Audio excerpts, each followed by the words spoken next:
बदलापूर शहर आपला विकास झपाट्याने करताना पाहायला मिळते.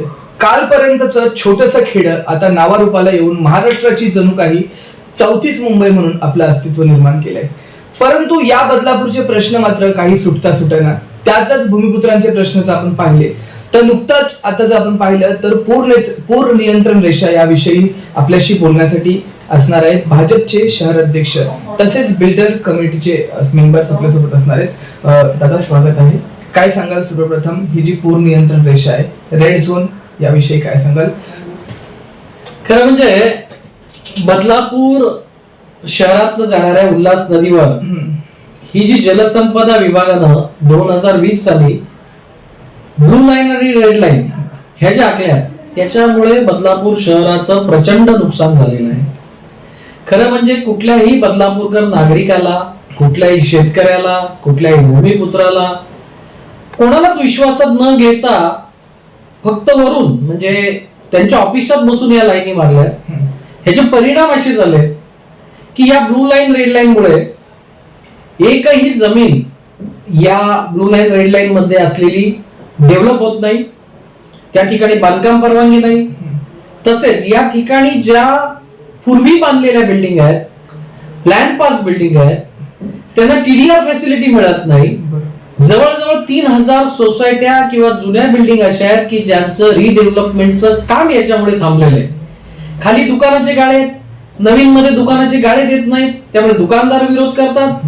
दुसरं टीडीआर मिळत नाही, त्यामुळे बिल्डरला ते परवडत नाही. बिल्डर म्हणतो आहे तेवढंच घ्या. एखादा व्यक्ती जर 20 वर्ष 1 BHK च्या घरामध्ये राहत असेल तर त्याची एक माफक अपेक्षा असते की त्या व्यक्तीनं साधारण 2 BHK ला राहावं.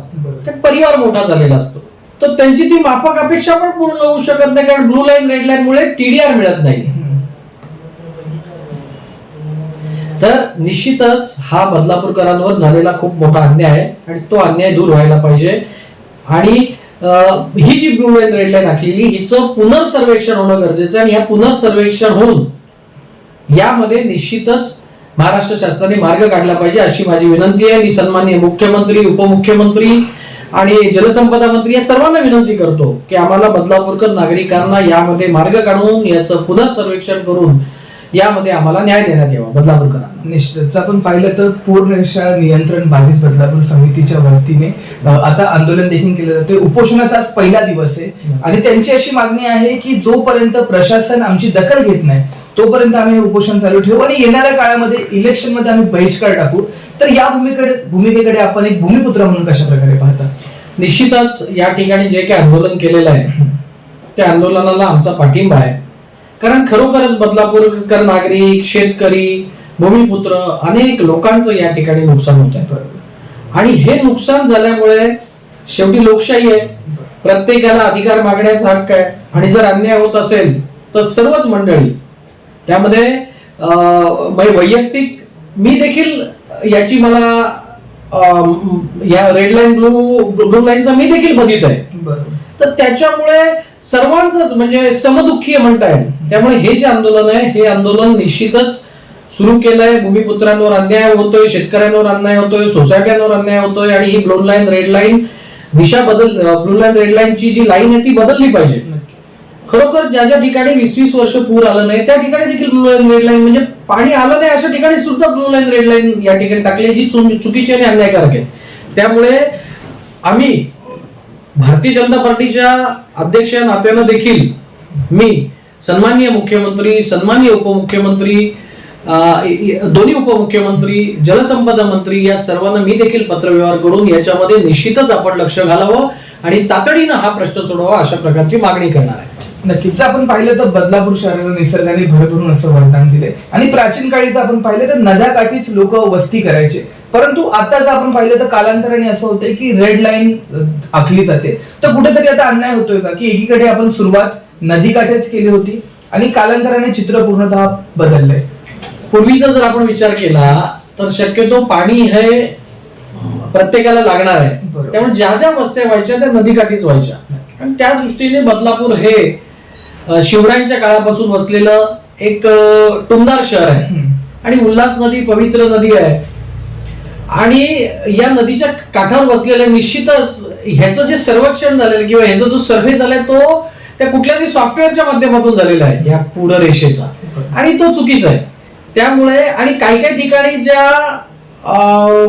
पूरच आलेला नाही, 15-15 वर्ष 20-20 वर्ष किंवा 2005चा जर पूर सोडला तर गेली 20-25 वर्ष या ठिकाणी कुठेच पूर आलेला नाही. एवढं सोडून सुद्धा काही ठिकाणी ब्लू लाईन रेड लाईन अशा आहेत की जिथे 2005ला देखील पूर आला नाही. आमचं गांधीनगर घ्या, पोखरकर नगर घ्या, या विभागामध्ये कधीच पाणी आलं नाही. हे तर उंच टेकडीवरचे भाग आहेत. या ठिकाणी म्हणजे ब्लू लाईन रेड लाईन करणं म्हणजे अगदी हास्यास्पद आहे. आणि निश्चितच याच्यामध्ये दखल घेण्यात यावी अशा प्रकारची मागणी आम्ही आमच्या पक्षातर्फे देखील मुख्यमंत्री उपमुख्यमंत्री यांना केलेली आहे मागणी ऑलरेडी. परत एकदा आम्ही या आंदोलनाचं जी काही सुरुवात झाली या माध्यमातून आम्ही करणार आहोत की तातडीने याच्यामध्ये लक्ष घालून हा प्रश्न सोडवा. नक्कीच सत्तेत असताना देखील आपण वारंवार पाठपुरावा केला या गोष्टीचा, परंतु प्रशासन कुठेतरी कमी पडते असं वाटतं का, आणि येणाऱ्या काळात याचा मध्यम मार्ग काय निघेल? नाही, हा जो प्रश्न आहे ब्लू लाईन रेड लाईनचा हा महाराष्ट्रातली बऱ्याचशा शहरांचा आहे. त्यामुळे तो जो त्याच्यासाठी एक मध्यंतरी अभ्यासगट तयार केला, IIT रुड़कीला त्याचं सर्वे करण्याचे आदेश दिले. IIT रुड़कीने एक आमची कॉन्फरन्स घेतली. त्या व्हिडिओ कॉन्फरन्स मध्ये IIT रुड़कीने असं सांगितलं की उल्हास नदीच्या उगमापासून याचा सर्वे करावा लागणार आहे. तर त्या सर्वेच्या खर्चाची तयारी कोणी दाखवायची? आमच्या नगरपालिकेने तयारी दाखवली की आम्ही आमच्या हद्दीपुरतं करू. म्हणजे हे अनेक एका चुकीच्या सर्वेमुळे अनेक प्रश्न निर्माण झाले आणि त्यामुळे ह्याला थोडासा विलंब झाला. निश्चितच हा विलंब दूर व्हावा आणि लवकरात लवकर याच्यात मार्ग निघावा अशा प्रकारची आमची भूमिका आहे. निश्चितच एकीकडे आपण जगासमोर आपली अशी छाप आहे की भारत हा कृषी प्रधान देश आहे, परंतु त्याच देशामध्ये भूमिपुत्रांवरती कृषी संपन्न अशा शेतकऱ्यांवरती जेव्हा अन्याय होतो तेव्हा एक स्थानिक बदलापूरकर म्हणून, स्थानिक भूमिपुत्र म्हणून काय आपली भावना असते? नाही, याच्यामध्ये काय आहे की कोणीतरी सर्वोच्च न्यायालयात याचिका दाखल केली होती की ह्या ज्या नद्या आहेत महाराष्ट्रातल्या याची पूर्ण रेषा निश्चित करावी, आणि त्या दृष्टिकोनातनं हे जे ही जी ब्लू लाईन रेड लाईन ते म्हणजे त्याचा परिणाम म्हणून ही ब्लू लाईन रेड लाईन पडली आहे जी चुकीची आणि अतिशय फास्ट, कोणाला नोटीस पण नाही. शहरात ज्यांना नोटीस द्यायला पाहिजे, सूचना काढायला पाहिजे, बोर्डावर सूचना द्यायला पाहिजे, हरकती मागवायला पाहिजे, काहीच मागवल्या नाही. तर निश्चित हे अन्यायकारकच आहे. हे दूर व्हावा अशा प्रांजळ मताचे आम्ही आहोत आणि त्यासाठी आम्ही देखील शासन दरबारी जोरदार पाठपुरावा करणार. निश्चितच येणाऱ्या काळामध्ये निवडणुका येत आहेत, आचारसंहिता देखील लागेल, परंतु आंदोलन तशाच प्रकारे करण्याची मागणी जी ती समितीच्या वतीने केली. तर आंदोलनावरती इलेक्शनवरती बहिष्कार टाकणं किती नुकसान असेल सत्ताधारी पक्षाचं आणि या सगळ्या गोष्टीचं? आपण देखील सत्तेत आहात, तर काय आवाहन कराल समितीच्या वतीने आणि ग्रामस्थांना?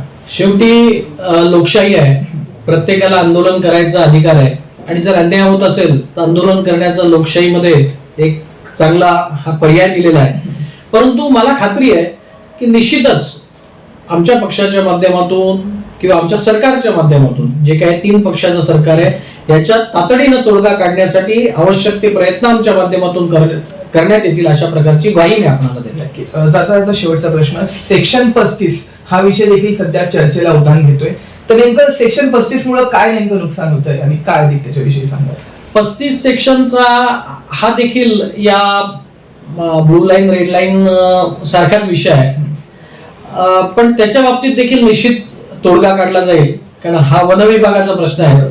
तर निश्चित त्याच्या देखील काही शेतकऱ्यांवर जर अन्याय होत असेल तर आमच्या पक्षाच्या माध्यमातून त्याच्यावर देखील मार्ग काढण्यासाठी जरूर प्रयत्न केले जातील. धन्यवाद. तर हे होते शरद तेली. खरं तर येणाऱ्या काळामध्ये लवकरच ते मुख्यमंत्र्यांशी किंवा प्रशासनाशी बोलून यावरती एक सविस्तर आणि पॉझिटिव्ह असा तोडगा काढून हा जो वाद आहे, हा जो संघर्ष आहे तो मिटवण्याचा प्रयत्न नक्कीच करतील. दादा खूप खूप धन्यवाद आमच्याशी बोलल्याबद्दल. तुर्तास इथेच थांबतोय. कमेंट सेक्शन मध्ये आम्हाला कळवा की तुम्हाला हा इंटरव्ह्यू कसा वाटला. धन्यवाद.